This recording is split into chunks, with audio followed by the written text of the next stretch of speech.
Ahmad Massoud est entré en politique à 12 ans. Son père, le célèbre commandant Massoud, vient d'être tué dans un attentat.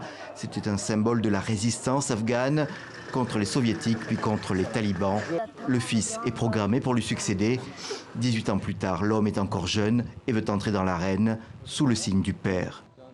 Il n'aurait jamais sacrifié la valeur du peuple, la démocratie et la liberté pour quelconque cause, et à aucun prix, parce qu'il s'est battu toute sa vie pour la liberté.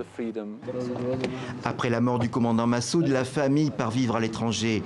Ahmad Massoud fera de bonnes études en Grande-Bretagne, l'académie militaire, puis un master de sciences politiques.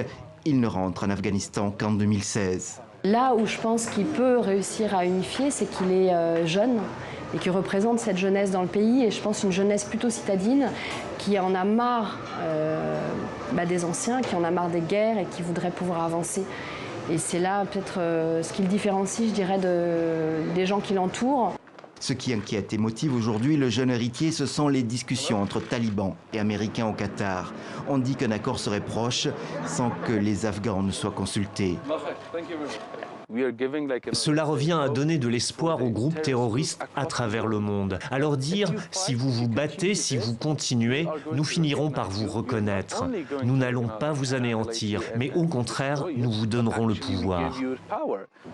Ahmad Massoud n'a jamais porté les armes et il affirme vouloir l'éviter. Mais se déclare prêt, lui et des centaines de jeunes gens, à reprendre la guerre, toujours dans la ligne du père.